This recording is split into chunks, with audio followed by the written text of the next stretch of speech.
Telangana rising global summit విషయంలో ప్రభుత్వం అన్ని రకాల జాగ్రత్తలు తీసుకుంటుంది. డిజిటల్ డాక్యుమెంట్ను విడుదల చేయడం నుంచి పెట్టుబడులు రాబట్టుకోవడం వరకు ప్రతి అంశంలోనూ వ్యూహాత్మకంగా వ్యవహరిస్తుంది.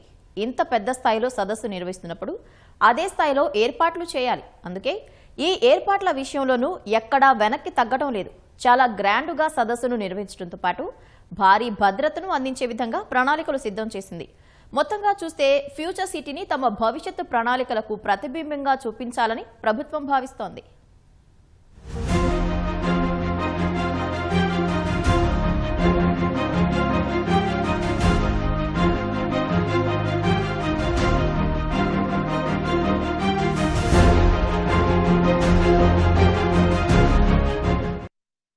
భారత్ ఫ్యూచర్ సిటీలోని సుమారు 100 ఎకరాల్లో గ్లోబల్ సమ్మిట్ కు ఏర్పాట్లు పూర్తయ్యాయి. 2 రోజుల సదస్సులో వివిధ అంశాలపై 27 ప్రత్యేక సెషన్లను షెడ్యూల్ చేశారు. దేశ విదేశాల నుంచి ప్రముఖులు తరలి రానున్నారు. ప్రధాని నరేంద్ర మోదీ, ప్రతిపక్ష నేత రాహుల్ గాంధీ, కాంగ్రెస్ అధ్యక్షుడు మల్లికార్జున ఖర్గేను స్వయంగా ముఖ్యమంత్రి రేవంత్ రెడ్డి ఆహ్వానించగా వివిధ రాష్ట్రాల ముఖ్యమంత్రులను మంత్రులు వెళ్లి ఆహ్వానించారు. దావోస్ ప్రపంచ ఆర్థిక వేదిక సదస్సు తరహాలో సమ్మిట్ నిర్వహణకు ఏర్పాట్లు చేశారు. సదస్సు తర్వాత అక్కడ స్టాళ్లు, ఎగ్జిబిషన్లు ప్రజల సందర్శన కోసం 3 రోజుల పాటు అందుబాటులో ఉంటాయి. ఈ నెల 10 నుంచి 12వ తేదీ వరకు ఫ్యూచర్ సిటీలో సదస్సు ప్రాంగణాన్ని సందర్శించేందుకు హైదరాబాద్ లోని వివిధ ప్రాంతాల నుంచి ప్రత్యేక బస్సులను కూడా ఏర్పాటు చేయనున్నారు.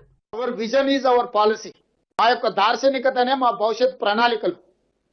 దానికోసమే ఈ గొప్ప సమ్మిట్ ని ఏర్పాటు చేయడమే కాకుండా అందరినీ ఆహ్వానించి ఇందులో అందరి సూచనలు తీసుకొని తెలంగాణను ఒక బలమైన ఆర్థిక వ్యవస్థగా తీర్చిదిద్దడానికి ఈ రోజు మేము ముందుకు వెళ్తున్నాం. దానికి సంబంధించిన కార్యాచరణ మొత్తాన్ని ఉప ముఖ్యమంత్రి గారు, మా సహచార మంత్రులు అందరూ వీటిని ముందుకు తీసుకొని వెళ్తున్నాం. ప్రపంచ దేశాల ప్రతినిధులకు ఈరోజు మనము ఒక ఆతిథ్యాన్ని ఇవ్వబోతున్నాం. ఎక్కడ ఎలాంటి చిన్న చిన్న చెదురుమదురు సంఘటనలు కూడా జరగకుండా ప్రణాళికబద్ధంగా మనం ఈరోజు వ్యవస్థలను అన్నిటిని కూడా పటిష్టంగా ముందుకు తీసుకెళ్లడానికి నిర్ణయం తీసుకున్నాం. ప్రజాభవన్లో దీనికోసం ఒక కంప్లీట్ వార్ రూమ్ పెట్టినాం.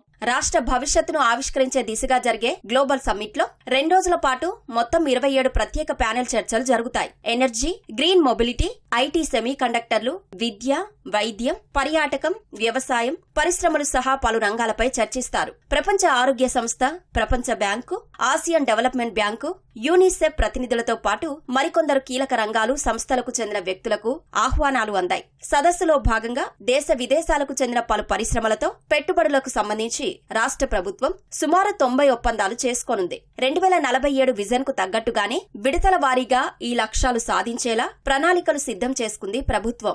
సో ఒక రకంగా చూస్తే 22 సంవత్సరాలు చాలా చాలా దీర్ఘంగా ఉంది అండ్ చాలా మందికి విశ్వాసం పోతుంది. 22 సంవత్సరాల్లో చేస్తాము అట్లా చెప్తా ఉంటే బహుశా ఎవరో ఏమి చేయరు. ఒట్టి జస్ట్ ఏదో కాగితం నింపుకోవడానికి మాత్రమే ఈ పని జరుగుతూ ఉంది. సో మేము ఇంకొక చాలా కీలక నిర్ణయం ఏం తీసుకున్నాము అంటే ఈ 22 ఇయర్స్ని 3 భాగాలుగా విభజిస్తున్నాము. సో 2025 అంటే ఇప్పటి నుంచి 2030 రాబోయే 5 సంవత్సరాల్లో ఎట్లాంటి అభివృద్ధి కనిపిస్తుంది. 2030 నుంచి 2039ని కూడా ఒక మైల్ రాయిగా తీసుకుంటున్నాము. 2039కి మన రాష్ట్రానికి 25 సంవత్సరాలు పూర్తి అవుతుంది. ఇప్పటికి రాష్ట్ర స్వరూపం ఎట్లా ఉంటుంది అండ్ దెన్ 47. సో మా ధ్యేయం ఏముంది అంటే ఈరోజు ఏమేమి టార్గెట్స్ పెడుతున్నామో కనీసం 80% 39 కల్లే పూర్తి అయిపోవాలి. మిగిలిపోయినా మాత్రమే లాస్ట్ స్టేజ్లో సాధించుకోవడానికి అవకాశం.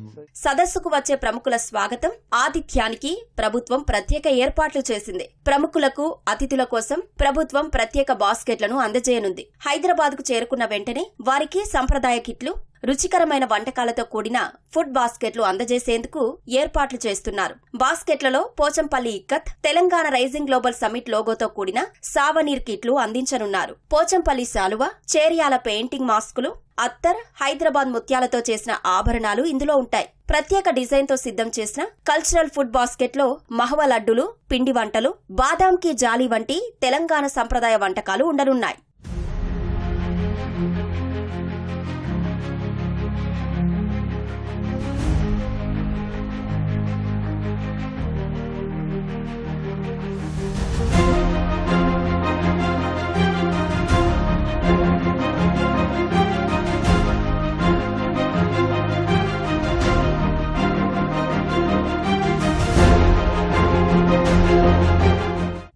రైజింగ్ గ్లోబల్ సమ్మిట్ కు పోలీసులు అత్యంత పకడ్బందీగా బందోబస్తు ఏర్పాటు చేశారు. దాదాపు 2000 మంది పోలీసులను ఇందుకోసం నియమించారు.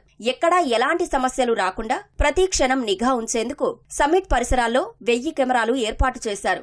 మరో ముఖ్యమైన విషయం ఏంటంటే భద్రతా పర్యవేక్షణ కోసం ఫ్యూచర్ సిటీలోనే కమాండ్ కంట్రోల్ సెంటర్ ఏర్పాటు చేశారు. నిరంతరం భద్రతా ఏర్పాట్లను పోలీసు ఉన్నతాధికారులు పర్యవేక్షిస్తారు. సదస్సుకు 2000 మందికి పైగా అతిథులు హాజరవుతారని ప్రభుత్వం అంచనా. ఈ సమ్మిట్ జరిగే ప్రాంతంలోనే భారీ సెమినార్ హాల్స్ ను ఏర్పాటు చేశారు. 2 రోజుల సదస్సులో తెలంగాణ భవిష్యత్తు రూపకల్పనపై కీలక చర్చలు జరపనుంది ప్రభుత్వం. సమ్మిట్ లో 1,00,000 కోట్లకు పైగా పెట్టుబడుల ఒప్పందాలు జరిగే అవకాశముందని అంచనా.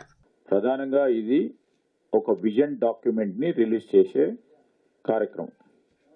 పెట్టుబడులకు సంబంధించిన అంశము కానే కాదు, కానీ ఇంత ప్రధానమైన గ్లోబల్ సమ్మిట్ కు సంబంధించి అనేక మంది పెద్దలు వస్తా ఉన్న తరుణంలో ఎవరైనా మా రాష్ట్ర ప్రభుత్వంతో పెట్టుబడులు పెడతామని MOU చేసుకుంటామని ముందుకు వస్తే వారిని ఆహ్వానం పలకటం జరుగుతుంది, వారితో కూడా ఒప్పందాలు చేసుకోవటం జరుగుతుంది. ఆ క్రమంలో చాలా వరకు కూడా తెలంగాణ రాష్ట్రంలో పెట్టుబడులు పెడతామని ముందుకు వస్తూ ఉన్నారు. ఎంతవరకు వీలుంటే మరి ఈ 2 రోజుల సమయంలో దానికి సంబంధించిన MOUs కూడా చేసుకోవటం జరుగుతుంది.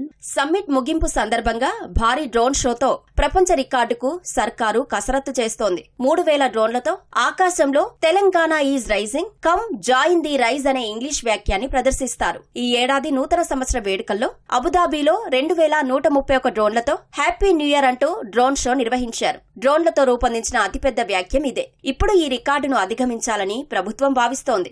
ఇక ఈ నెల 13న ఉప్పల్ స్టేడియంలో ఫుట్బాల్ దిగ్గజం మెస్సీ మ్యాచ్ తో ఉత్సవాలు ముగియనున్నాయి. ఆ మ్యాచ్ లో ముఖ్యమంత్రి రేవంత్ రెడ్డి స్వయంగా ఫుట్బాల్ ఆడనున్నారు. మెస్సీని Telangana rising vision document brand ambassador గా ప్రకటించే ఆలోచనలో ప్రభుత్వం ఉంది.